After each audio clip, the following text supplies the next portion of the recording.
Checking out our early tight end rankings video. We're going to get right into that pretty quick, but first we have a few things to talk about. And the first is we just wanted to thank you guys for helping us. We just reached 1,000 subscribers, and we're really excited. To be honest, I feel like we've built a really strong community. In fact, we haven't even had this YouTube channel for a year yet. We've already hit 1,000, which is we're pretty happy with. It's far more than we ever expected. Even more than that, the comments, we really love the environment of the comments, guys. Keep leaving your comments down below, keep leaving your input, and keep saying things. We love to hear from you guys. That's why we try to respond to every message and everything that's on our videos. So we just wanted to thank you so much. But some other things we're talking about, of course, we're working on our website. I've been saying it for a while, but it's almost ready to be put out. So you'll be ready to look out for that. If you were with us last year, you know that our website simply it wasn't working on phones, it wasn't working on tablets, things like that. And so we've set it up this year. We've really updated it and made it nicer so that when we release it in a couple of days or a week or whatever, like I said, I know I keep saying we're almost going to release it, but it just hasn't quite happened yet. But when we release it, you're going to be able to use it on your phones. It's going to work great, and that's something that we know that was a huge issue last year. But that's not the only thing that we've been working on updating. We've just bought a new mic, and we've been trying to continually, in fact, we bought another computer so that we were able to make videos because the computer we were working on wasn't working either. And so, we're continuing to make these purchases. But these purchases get expensive, so one thing that we set up to help us with that is a Patreon. Rob, do you want to explain to them a little bit about Patreon? Yeah, Patreon is an opportunity for you guys to partnership with us and donate money that we're not going to keep, we're not going to put in our pocket or go out and spend it on. We're going to take that money, put it right back in developing a better product for you guys, whether it's website development, a better microphone or camera, things like that. We're in the process of doing some more statistical development for you guys. We're going to get some more graphs, things like that. And so Patreon is an opportunity for you guys to pledge, help out, whatever money you send us, we're going to put right back into the site for you guys. Exactly. All right, so I guess we might as well just get right into it, quit wasting time. Yeah, before you get into one more thing real quickly there, once again, thank you guys for 1,000 subscribers. Now that we did it, we had that contest where we said once we hit 1,000, we're going to draw a name out to win a free hat. We're going to do that this weekend. We're going to do the defense and kicker videos. Ryan will be back for that one, and during those videos we're going to do the name draw. You still have an opportunity though if you go ahead and if you're a subscriber and you put your name on one of the comments below and say you're interested in getting the hat, we'll throw you in the name draw. And this weekend watch our video and we'll draw a name on who gets the free hat. So I think that's it, huh? Yeah, that's it. All right. So the number one tight end. Okay, so some people may not agree. I know you're going to get a little pushback, and I like that. But for me, the number one tight end, you can look at my jersey, you can see him up there. It's Rob Gronkowski. Now, I know that staying healthy is an issue for Gronkowski. That's a question mark, undoubtedly. And we know that him and Bill Belichick don't have a relationship that they once had. With all things considered, yes, he's getting older at 29. Yes, he has injury issues. Him and Bill Belichick have issues. But for me, hands down, he's the number one tight end. I'd rather have Gronk than any other tight end in football. Make no mistake, when he is on the field and healthy, he's the best offensive tight end in the history of the game.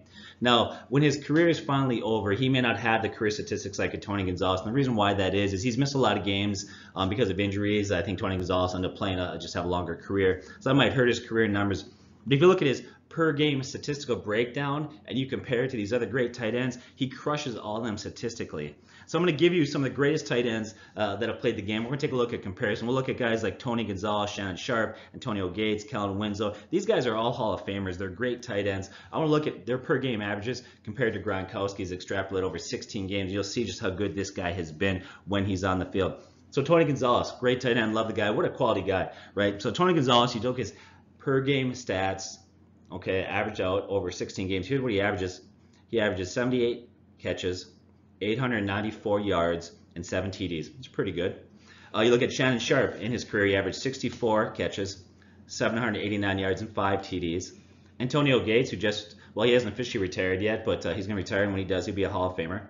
Antonio Gates had 67 catches, 837 yards, and 8 TDs. Kellen Winslow, a little bit of throwback. He goes a little bit farther back. But he averaged 79 catches, 990 yards, and 7 TDs. So they're all close. Now, Rob Gronkowski's almost similar in terms of catches. He averaged 74 catches per 16 games, but his yards crush everybody else.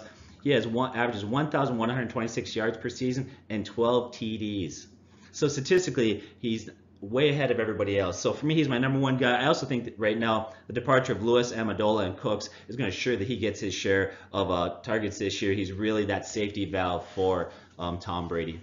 So I like Gronkowski as my number one guy. Yeah, I definitely can agree with the fact that I think he's by far the most talented tight end ever as far as receiving goes. But Travis Kelce is personally my number one. However, I think it's very close.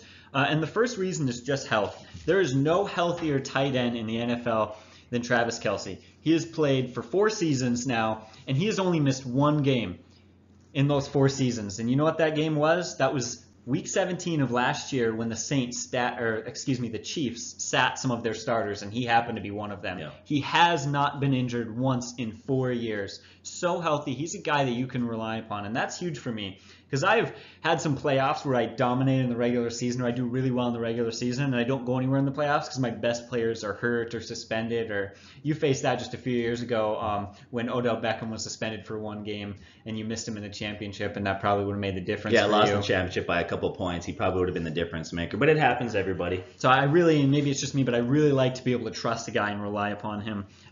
He's led tight ends in receptions the last 2 seasons in a row, so he's a huge PPR guy. I think he's definitely hands down number 1 in PPR leagues because of that. He's had 2 straight seasons with 1,000 yards. That's pretty big because over the last 2 years, only 2 tight ends each season have had 1,000 yards, and he's done it twice. So I think that is also pretty big. Says that he can get it done, that he's not just reliant on touchdowns, though he still had 8 touchdowns last year. He gets a lot of yards. He gets a lot of catches. In fact, I feel like he does it all. The only concern that people had with him a few years ago was that he was having a little bit low numbers in the red zone as far as targets. Well, last year he turns that around, and 26% of his 117 total targets were in the red zone. So that's 31 red zone targets. That's awesome. So that's why he's, for me, number 1. I can trust him. He is almost up there. He's a little bit shy in the touchdown area, but you know he's going to play, and you know he's so dominant, especially in PPR leagues. Yeah. So yeah, here's my take on Travis Kelce. I love the guy. I've got him in a keeper league, so I hope he has a huge year. I'm okay with somebody flip-flops, Travis Kelce and Gronkowski. If there was a guy that you'd put the number 1 spot, Kelce's the only one that could realistically move into that position right now and justify that. Some people might be concerned Alex Smith is left. Alex Smith loved to throw high percentage throws and use his tight ends. Although I think second-year quarterback Mahomes, there's a high likelihood that he'll probably use tight ends a lot. Usually you see that in offensive play calling for a young quarterback is more conservative, and they'll call higher percentage throws also the tight end. So I think that might be a trade-off there, but we'll have to wait and see that effect. Yeah, exactly. Okay, so for me, the number 3 tight end, and before I get into the number 3 tight end, Zach Ertz, for me, here's how we kind of break it. We have a tier system, and we're going to do a video about statistical breakdowns and tiers and why tiers matter when you do your drafting. But Zach Ertz is the last of what we call the tier 1 tight ends. Gronkowski, Kelce, and Ertz are what we call tier 1. I think Evan Ingram could probably move into that role. He's certainly got the talent, but the fact that he's a second-year player, I just need to see a little bit more. So he's the final of the first 3 who are tier 1. I like Zach Ertz. Last 3 years, he's averaged 831 receiving yards per year and 76 catches. And those are really good numbers, especially if you consider the fact that he only played 14 games on average those 3 years. Now, last year he had a career high 8 touchdowns. In fact, he had a 10-game stretch where he had those 8 touchdowns. What really kind of hurt his numbers was he had some injuries last year, and of course the injury to Carson Wentz hurt his numbers easily. I think this is the year that he gets double-digit touchdowns. I think he'd easily break 1,000 yards. I think it bodes well that he has Carson Wentz as his quarterback healthy, and Carson Wentz is a very, very talented quarterback. I like Zach Ertz as my number 3 guy. Yeah, exactly. I completely agree with you. Really not much to say there. Very talented guy. If he stays healthy, which he has had a history of being a fairly healthy tight end, I think you'll have a great year. Next guy, number 4, is Evan Ingram. This is a guy who I'm really, really excited about. We were excited about him last year, and he came out and far surpassed what many thought that he could do. He led all rookie tight ends last year with 64 catches on 115 targets, 722 yards receiving, and 6 touchdowns. Those sound like fairly good numbers, but for tight end, those numbers are dominant. And we'll talk about why. Here's why. Only 3 rookie tight ends have surpassed 500 yards and 5 touchdowns their rookie season. You know who those guys were? Well, one was Evan Ingram. The other was Rob Gronkowski, and the third was Aaron Hernandez. Now, we don't know really what could have happened from Aaron Hernandez's career, but we see Rob Gronkowski, and I like what you said earlier, hands down the best fantasy tight end of all time, at least so far. So dominant. When he's on the field, no tight end receives better than Rob Gronkowski. And yet, Evan Ingram had better stats. He had more yards and he had more targets than Rob Gronkowski his rookie year. So I think that bodes really well for him. In fact, Evan Ingram set the rookie tight end target record So Chris Carson once held the record for most targets for a rookie tight end with 77. Well, last year, Evan Ingram shattered that and had 115 targets. Just shattered it. That's such a big difference. You can tell that they really like to rely upon him. There are some weapons there. I think it's the right amount now that Odell Beckham will be coming back and Saquon Barkley will be there. I think there'll be enough weapons to keep some pressure off of him, but I don't think that there will be too much there to keep him from having a really good season, although maybe too much that'll keep him from being number 3 and number 2 on the list. So that's why we have honestly never seen a young tight end come in and be so good so fast. I'm excited to see who he can continue to do. Yeah, I love Evan Ingram. I think he's got a bright future. He's going to be a great offensive tight end in the NFL. Some might argue that he's going to less tight ends, like you said, with Odell Beckham coming back and some of those other players.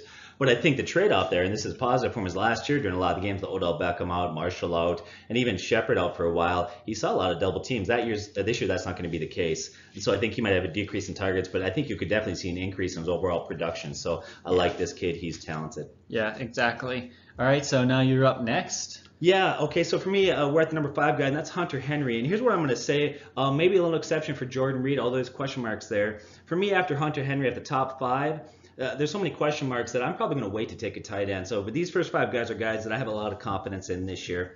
Once again, I've got Hunter Henry, San Diego tight end, number 5. Of course, not San Diego anymore. It's Los Angeles. I got to get used to that. Yeah, it's just so weird. I don't like it. Yeah, I'm so used to Charger being San Diego. Anyways, get back on track here. So anyways, from his rookie campaign, you saw an increase in targets, yards, even though he played less games. And we've also seen a couple games where he showed a lot of potential. We saw the ability to be an all-pro tight end. It was once said it took a wide receiver kind of 3 years to really come into his own. I think that's going to be the case for him this year. I think you're going to see him this year finally move into that realm where, 65 catches, 850, 900 yards, and, 7 or 8 TDs I think is very attainable for him. I think it also bodes well for him, too, that Antonio Gates now is out of the picture. Another thing I like the fact that Antonio Gates is out of the picture is Philip Rivers has shown during his career that he had no problems. He loved using his tight end, especially in the red zone. He did so many years with Antonio Gates. Well, a lot of that attention that he gave to Antonio Gates is now going to go to Hunter Henry. I like him at the number 5 position. Yeah, exactly. I really like that pick. He was a guy I had last year or the year before and really liked him, and he didn't quite hit that really good tight end status, but I think that this year is going to be kind of, third year's the charm for him. I think he could really take off. Right now, so number 6, we have Greg Olsen. Here's a guy, he's pretty simple. There's not much to say. I'm just going to do a good news, bad news. Good news is he's been a historically great tight end. He had 3 straight years with 1,000 yards until last year. That streak was broken because of his foot injury. He is the best weapon in that offense. Cam Newton loves to throw the ball to him. He gets lots of targets, and the ball's got to go somewhere. There aren't a lot of wide receivers there, so that's the good news on him. He's been so good, and he's so needed in that offense. So that's kind of the good news. The bad news is he's 33 years old. He's past his prime. I like what you said when we started to research this video. The days of Greg Olsen hitting 1,000 yards receiving, they're over. He's not going to do it again. So, he's really coming down. The other thing is that he is really the only receiving weapon in that offense. I think it'll be pretty easy for an older, slower tight end for the defense is just say, all right, we're just going to focus on him a little bit. And because he's a little bit older and a little bit slower, we'll give him lots of catches, but we're not going to give him lots of yards. And I suspect that he'll take a little bit of a step back from the years that we've seen in past, just with his age and last year's injuries and things. Again, he's had too good of a career to keep him too far down this list because he is a good tight end, but he's just not the tight end that we once knew, Yeah, I mean, it's not a great offense, not a prolific offense. They do have Christian McCaffrey and Funchess there.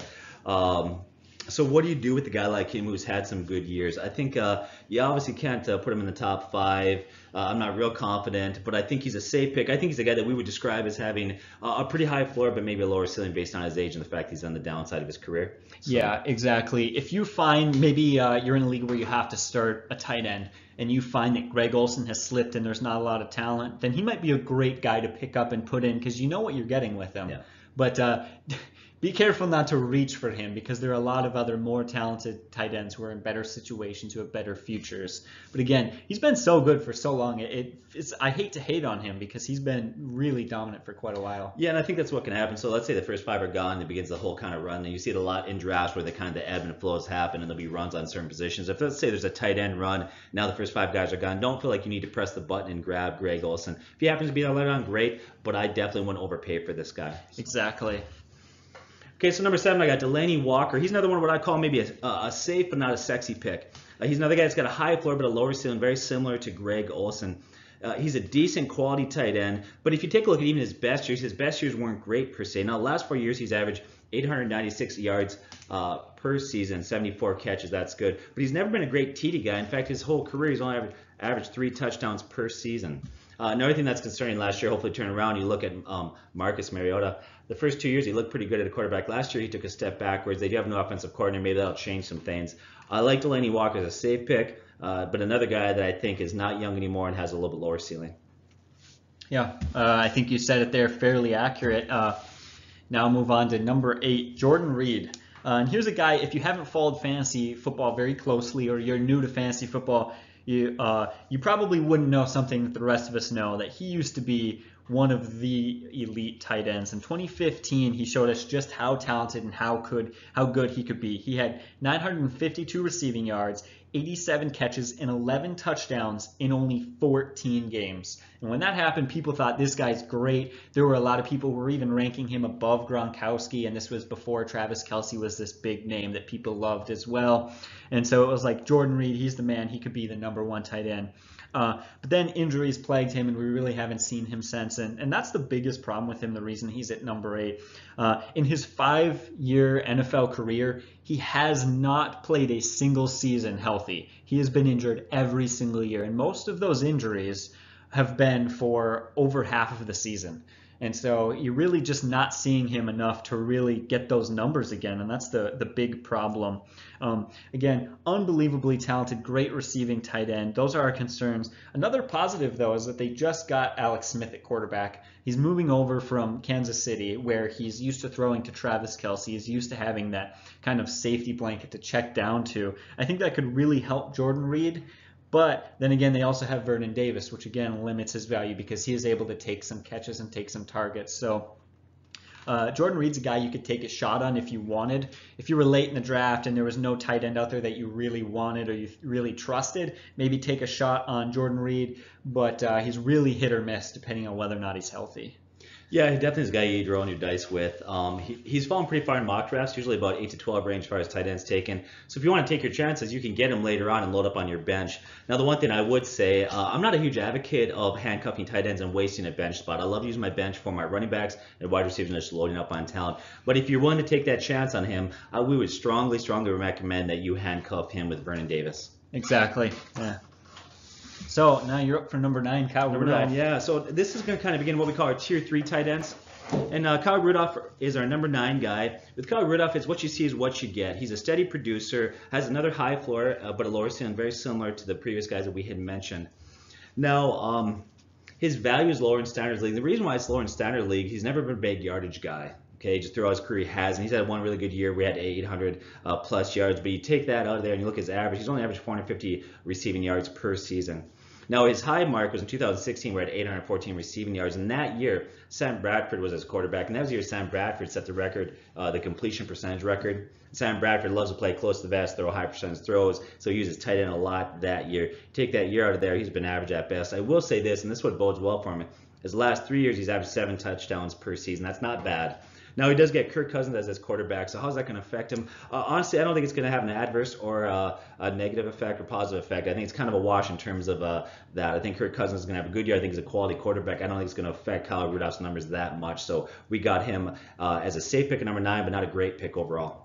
Yeah, exactly. You said it. You know what you're getting with them. And I know we've said that about a few guys where they're not great, but they're not bad, and you just kind of know what you're getting. I feel like that's really where it's at tight ends. You're either taking a risk or you're settling. Yeah, for me, I want to get one of the top 4 guys, and after that, I'm just going to wait. Honestly, that's going to be my approach to drafting a tight end. Mm-hmm. Then I'll get one of the top 4 guys, top 5 guys. Then I'm just going to wait and see who falls in my lap later on. So. All right, so now at number 10, we have Jimmy Graham. He's a guy that I don't like. I feel like we may even end up, as the offseason continues, we get closer to the next year, we may even drop Jimmy Graham down a little bit further. And here's why. First of all, he's moving from Seattle to Green Bay, which I really, really don't like. That Green Bay offense and Aaron Rodgers almost never throw to their tight ends. You look in the past, Michael Bennett and Jared Cook, Martellus Bennett, thank you. Jared Cook, and even going way back, Jermichael Finley. Look at their numbers. They really haven't been great. Every time a new tight end goes to Green Bay, everyone gets really excited. And then you know what? They disappoint. Aaron Rodgers doesn't throw to his tight ends. It's not the way that offense works. He doesn't want to do it. And to be quite honest, he doesn't have to do it. He's working great with his wideouts. And so I think that Jimmy Graham is going to have a bad year because of that. But also, the fact that he's aging, he's getting older, and he's starting to get a little bit banged up with some injuries. He's really slowing down. He's kind of losing a step, and that's why last year he didn't get many yards. He's more of a check down / red zone guy due to just the fact that he's kind of lost a step. Now that worked fine for him in fantasy last year because he got 10 receiving touchdowns. He's not going to get 10 receiving touchdowns. He's not going to get that many targets as Russell Wilson gave him. I think this is going to be a real off year for him. Yeah, so do I. I agree with all that. You know, last year we went out there and we said stay away from Martellus Bennett. We got a lot of heat from Packer fans, not only for that one, but also for Ty Montgomery. I love Packer fans. They're passionate. You guys were on us, although in those cases we have to say we were right. But I think it's another one, once again, you look at that offense, you look at Aaron Rodgers, he loves to get the ball downfield, and tight ends typically don't thrive in that offense. So I think he's an okay pick. He's not a great pick. He's going way too high in mock drafts, so don't overpay. Let somebody else get this guy. I completely agree with you, except that I probably don't love Packer fans. Just kidding. Okay, so number 11. Jack Doyle at number 11, the tight end for Indianapolis Colts. And so what bodes well for Jack Doyle is if you look at Andrew Luck, percentage-wise, he targets his tight ends more than any other quarterback in the NFL. You look at the last 2 years, he's averaged 70 catches per season, and I think that's really good. Since he's taken over for Coby Fleener, who left via free agency. So the guys, like I said, he's been solid, get a lot of catches. I think Andrew Luck likes to target his tight ends. Any concern for this guy? Well, I have two concerns. One, Andrew Luck's health. Now, right now, he hasn't thrown the football yet. Coach has said he's got a good timeline. He's going to be fine for the rest of the season. But that's exactly what we heard last year, so we need to monitor that closely. If Andrew Luck doesn't play this year, his value drops quite a bit. If he does play, I think Jack Doyle is a quality tight end. My other concern is I brought Eric Ebron in. Now, Eric Ebron was drafted high, was considered a very talented offensive tight end coming out of college. He struggled a lot for Detroit. Could he resurrect his career here? And if so, could he steal targets from Jack Doyle? That's a possibility. But I like Jack Doyle conservatively at number 11. Yeah, exactly. I really like him specifically in PPR leagues. Last year he got 80 receptions. That's huge. If he does nothing but get 80 catches for you plus, 600 yards and a couple of touchdowns, that's actually not bad considering where you can draft him. So that's something that I really like. I like that he's getting Andrew Luck back and how much Andrew Luck throws to his tight ends. But even if he doesn't have Andrew Luck, we saw last year that Jacoby really likes to throw to tight ends too. Hence, he got 80 receptions last year, even though he wasn't playing with Andrew Luck all year. And so that's, I think that a lot bodes well for him. He's one of those guys that in a PPR league definitely get. He slips way too far. In a standard league, he certainly has less value, but things are looking up. If he does have Andrew Luck healthy all year next year, I think he can be a really, really great fantasy tight end. He's definitely a guy to take a shot on. So now we'll move on to Austin Hooper. Here's a guy that there isn't a whole lot to say about. His targets were low and his production. His targets were low and weren't great, but his production increased from his rookie here, so he stepped it up a little bit. I really like that he's still young at 23. That's something that I definitely appreciate. Another thing that I like is that they have Julio Jones and they just got Calvin Ridley, but other than that, they don't really have a third guy. In fact, we'll see what Calvin Ridley turns out to be, but Austin Hooper could even be the second guy so that Matt Ryan throws the ball to. So I like that he could get those targets. I like that he's young, that he definitely took a step up last year. They used to say that it takes 3 years for a wide receiver to really come into their own. I think that that's kind of become the way that it works for tight ends, as we talked about before. Even tight ends like Tony Gonzalez and Antonio Gates and Jimmy Graham and all those guys, almost none of those tight ends have started off their rookie year with 500 yards and 5 touchdowns. Very few have, so don't be alarmed about his rookie season. I'm just happy that he made improvements. I like what you said, and I completely agree with it, so I'm just going to steal it right now. I think that 60 catches, 700 to 800 yards, and 6 touchdowns is very attainable. I don't think that's too far of a reach. He may come a little bit short about that, but I think that's sort of the general range we're looking at here. Okay. So number 13, we got George Kittle. He had a really good rookie campaign. He had 43 catches, 515 yards. The coaches love this kid right from preseason all the way going into the start of the season, which led the trading of Vance McDonald. George takes over as number 1 tight end. I think it's important to remember, too, that he looked pretty good when a majority of the season he didn't have a good quarterback. It wasn't until later in the season that Jimmy Garoppolo took over. I think it bodes well that Jimmy's going to be his quarterback all season long. And so we got George Kittle at the number 13, second-year tight end that looks like he's got some potential. Yeah, I really like that pick. Now I'll move on to number 14, though, because I don't have much else to say to that. But O.J. Howard, here's a guy that we really like. He's 6'6". He's a big body tight end. Plays, like he played basketball in high school, really good in the red zone. But he isn't slow. He's still fast. He can still make catches. And one thing that we really like is that he started slow last year, but he really started to pick it up. He really improved. 3 of his last 5 games, he had at least 50 yards receiving, and he had 3 touchdowns in those 5 games. Those are really great numbers. Like we talked about, tight ends start slow, but he really started to work his way into that role. At the beginning of the season, it was really Cameron Brate's job, but at the end of the season, I think O.J. Howard proved that he's the main man there in Tampa. So that's something I'm really excited about. But even more, I really, really, really like this statistic. And here's why I think that Jameis Winston's going to be throwing him the ball a lot more this season. O.J. Howard broke a rookie record for the highest passer rating generated with 151.9. Basically, that's kind of a weird stat we don't hear a lot about, but that's basically what kind of passer rating O.J. Howard helps to give his quarterback. So this is on balls thrown to him. This is not, yes. Yeah. This is about when he completes the catch and when he gets the yards and the touchdowns. What that stat basically means is that when he gets a catch, he's either getting lots of yards or finding the end zone, and that's almost a near perfect quarterback rating. It's almost near perfect, and that's what I really like about him. He's big, but he's not slow. He's extremely efficient, and he does a lot every time he gets the ball. Yeah, he's a former first-round pick. He reminds me a lot of Antonio Gates if you watch him play. If there's any concern I have for this guy, this is really it. His backup, Cameron Brate, has looked solid in that role, and so he might steal a few targets from him. Beyond that, this guy's got a huge upside. He's got a huge ceiling. Another guy with a huge ceiling and still very young, and probably with Evan Ingram and David Njoku, my number 15th guy here, probably have the highest ceilings in the NFL right now as far as tight ends go. He has a lot of upside. He's athletic. He made a few acrobatical catches last year, just kind of confirmed how athletic he can be. Now, his numbers were hurt last year. They were down quite a bit. I don't think it had anything to do with him. He had Deshaun Kaiser throwing the ball, and Deshaun had a terrible, terrible year. He's a former first-round pick, and he's the youngest tight end in the NFL right now at 21. He'll be 22 once the season starts. Probably needs one more season to really come into his own as far as development goes. I think one of the things that's going to hurt him a little bit this year for targets, but also will help him, is they do have Josh Gordon and Landry there, and so that's going to help because a lot of defense he's going to see a lot of one-on-one coverage. He's not going to see double teams, so that's going to free him up out there in the flat quite a bit. But I like David Njoku at number 15. Yeah, I think that's a solid pick. One other thing that might help him is that defense. That defense won't be helping Cleveland in a lot of ways, but they'll at least help Njoku in that they'll probably give up lots of points, and that offense will probably be passing the ball a lot, so that'll hopefully help him too.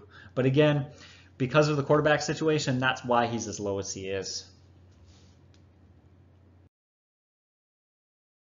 So we're not going to get into a lot of breakdowns. In our further videos, we'll go more in depth as we get closer to the season, and we'll probably go farther down in our rankings. We'll just talk about a couple of names out there, guys, you should watch and consider. Now we're getting at this point, though, when we're talking about tight ends. These are tight ends that I wouldn't draft and have on my bench and start. I wouldn't rely upon, but they're guys you're going to use for bye weeks. You're going to see how they develop, look for injuries or matchup plays based on the defense they're facing. One guy out there, though, that we're definitely keeping an eye on, if you looked at our sleeper video, that's Ricky Seals-Jones. He's a second-year tight end for Arizona. In his average draft position, he's not even being considered. He'll fall really far. He's just a sleeper out there. 2 days ago, the Arizona coaches came out and they said they felt like they finally found their pass-catching tight end. He was a wide receiver in college. He was converted. I like that because he was a wide receiver in college. He's got hand speed and the ability to run routes, so it makes him an offensive weapon right from the get-go. Another thing to note, that who's going to be his quarterback this year? Sam Bradford. Sam Bradford, the guy who likes to throw to his tight ends more than anyone except Andrew Luck, really. Yeah. And so I think that's really going to help him out. Yeah, I think that bodes really well for him also. You look at last year, he had 2 games where he really lit it up. He had one game where he ended up having 3 catches, 54 yards, and 2 TDs. He followed that up with 4 catches, 72 yards, and the touchdown. He only ended up with the season 12 catches, 201 yards, and 3 TDs. But that was only for a few games last year. if you take those stats and you extrapolate them over, he would have finished his rookie season with 27 catches, 459 yards, and 7 TDs, which is pretty solid rookie tight end numbers. So he's a guy we're definitely keeping an eye on there. Yeah. So another guy that I really like, here's a guy, Benjamin Watson. He's a guy that if I'm late in the draft and I just don't have a tight end and there's no talent left, I'm just going to pick him up, and that's what it's going to be. He has a lot of value in PPR leagues.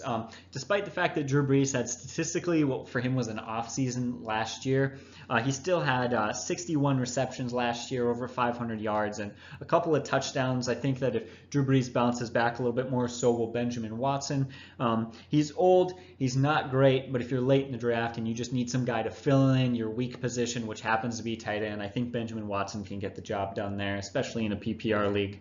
And I feel like I'm mentioning PPR leagues a lot in this one. That's something that's really been standing out to me, is that there are two types of tight ends, the guys who get lots of catches and the guys who don't. Yeah, it's one thing we say in a lot of our videos. We talk about in our start sit videos, but you have to contextualize this information. There's so many things that we can't factor in, your bench depth, size, scoring system, all those things you have to factor in. So we're giving you some basic ideas to consider, but you have to fluctuate that based on your scoring system and other factors.